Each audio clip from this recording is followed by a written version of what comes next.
안녕하세요. 절세로 미래를 바꾸는 김연아 기사입니다. 오늘은 일용직 세금에 대해서 한번 알아보도록 하겠습니다. 일용직이라고 하는 것은 하루를 단위로 해서 지급을 하는 임금인 일당을 받는 근로자들을 일용직 근로자라고 세법상 정의하고 있는데요. 고용계약 기간이 정해져 있는 기간제 노동자, 수습사원들이 실무적으로는 이 일용직 근로자에 해당이 됩니다. 세법상으로 이제 일용직 노동자는 3개월 이상 근로하지 않은 근로자를 일용직 근로자로 분류하고 있습니다.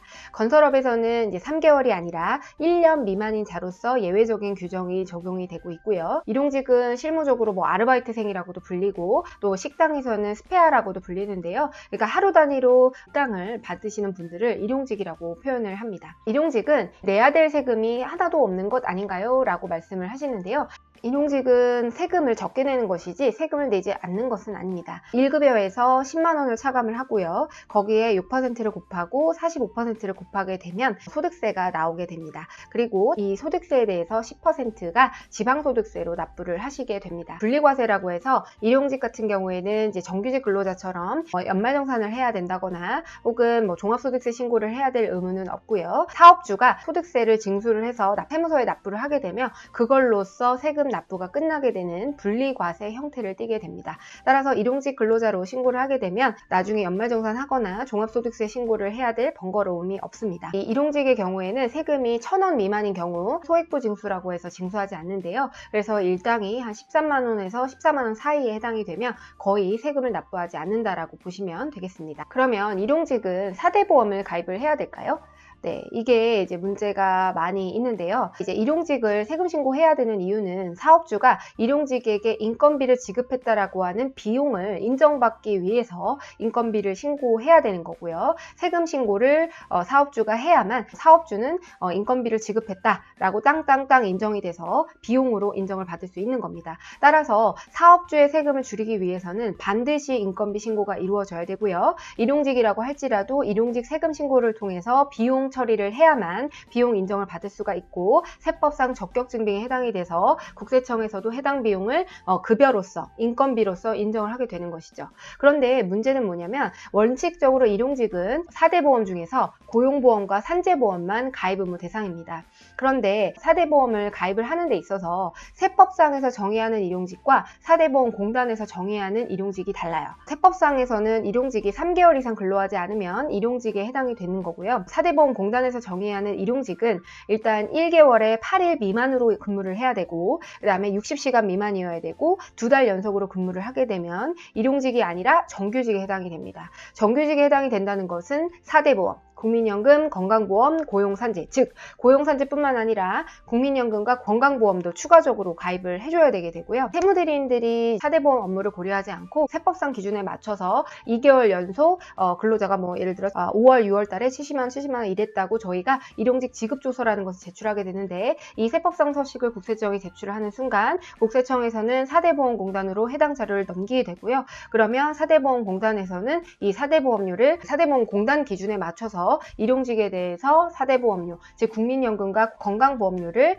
부과하게 됩니다. 국민연금과 건강보험은 근로자와 사업주가 반반씩 부담을 하는 것이고 고용보험은 좀 비율이 다른데요. 사업주가 좀 더 부담을 하는 것인데 나중에 4대 보험공단에서 추징하는 것이 근로자가 이제 퇴사를 하고 난 이후에 1년 뒤라든가 이렇게 나중에 가서 4대 보험료를 추징을 하기 때문에 근로자는 이미 퇴사하고 없고 근로자와 사업주가 반반씩 부담해야 됨에도 불구하고 그 금액은 사업주 본인이 전부 다 부담을 하셔야 되고요. 이런 문제를 방지하기 위해서는 그러면 일용직을 다 빼버리는 게 낫지 않느냐, 일용직을 신고하지 않는 것이 맞지 않나요? 라고 말씀을 하시는데 사업주가 비용 처리를 할 수가 없기 때문에 사업주가 실제 벌어들인 소득보다 더 많은 소득을 국세청에서 인지를 하게 되고 결국에는 저희는 비용을 누락하게 됨으로써 소득이 올라가고 세금이 올라가는 그런 문제가 발생을 하게 됩니다. 따라서 이 4대 보험료를 부담하더라도 4대 보험료보다 소득세율이 더 높은 경우에는 소득세율이 6%에서 42%까지 부과가 되기 때문에 일용직 고객에게 부과가 되는 국민연금, 건강, 고용, 산재 요거 다 합치면 한 20% 정도 되거든요.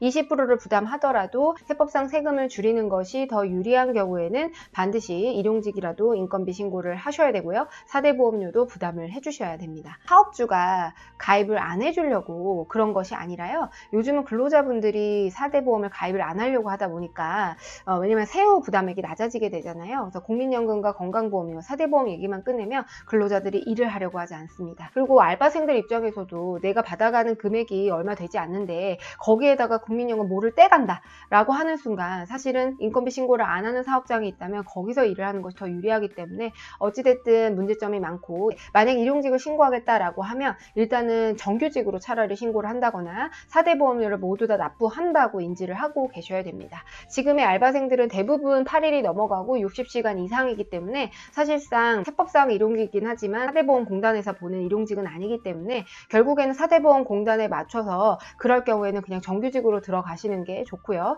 일용직으로 신고한다고 하더라도 일단 4대 보험료는 전부 다 부담해야 된다라는 생각을 하고 계셔야 됩니다. 그거에 대한 대안으로서 3.3%나 프리랜서 형태로 인건비 신고를 하는 경우가 있는데, 그 경우에는 노무적으로는 문제가 발생을 할 수 있는 방법이라서 인건비 신고에 대해서는 전문적인 상담을 받아서 의사결정을 하시는 것이 현명한 선택입니다. 일용직을 신고하는 방법은요, 일단 크게 3가지를 반드시 기억해 두셔야 돼요. 국세청이 해야 될 일이 있고요, 4대 보험공단에 해야 될 일이 있습니다. 첫 번째, 근로내용 확인 신고서라고 하는 것을 제출해야 됩니다. 근로내용 확인 신고서는 다음 달 15일까지 근로일수와 시간, 그다음 직종 등을 기입해서 근로복지공단에 제출해야 되는 서식인데요. 이거는 근로제공일에 다음 달 15일까지 납부를 하셔야 되고, 만약에 늦게 납부를 하시거나 미제출 시에는 가산세가 발생을 하기 때문에 기일을 반드시 맞춰서 신고를 하시는 것이 유리합니다. 그리고 두 번째로 일용직을 신고하기 위해서는 세법상 원천징수 이행상황 신고서라고 하는 서식을 급여 지급일에 다음 달 10일까지 반드시 신고하셔야 되고요. 일용직에 대해서 세금이 발생했다면 그 다음 달 10일까지 국세청으로 납부하시게 됩니다. 이 원천징수 이행상황 신고서는 국세청에 제출을 하는 서식이고요. 제가 방금 말씀드렸던 근로내용 확인 신고서는 근로복지공단에 제출해야 되는 서류에 해당이 됩니다. 이 둘은 각자 제출을 해주셔야 되고요. 세 번째로 일용직 신고를 국세청에서 세무상으로 경비로 인정받기 위해서는 반드시 지급명세서를 제출하셔야 되는데요. 매 분기의 다음 달 말일까지입니다. 즉 1분기의 경우에는 4월 말일까지, 2분기는 7월 말일까지, 그리고 3분기는 이번에 돌아오는 10월 말일까지 반드시 제출을 하셔야 되고요. 4분기의 경우에는 때는 예외적으로 다음해 2월 말까지 지급조서를 제출을 하셔야 됩니다. 3개월간의 근로내역에 대해서 지급명세서라는 서식을 제출을 해야지만 비용으로 인정을 받을 수 있고요. 미제출하게 되면 가산세가 있습니다. 그래서 이 지급조서는 또 확정하는 효력이 있기 때문에 반드시 지급명세서를 제출해야지만 일용직에 대한 인건비를 인정받으실 수 있습니다. 특히나 이번에 돌아오는 10월 말일까지 일용직 지급조서를 제출하셔야 되니까요. 잊지 마시고 기한 맞춰서 신고를 하셔서 비용으로 불인정 받으시는 일이 없도록 하셔야 되겠습니다. 지금까지 김연애 교사였습니다. 감사합니다.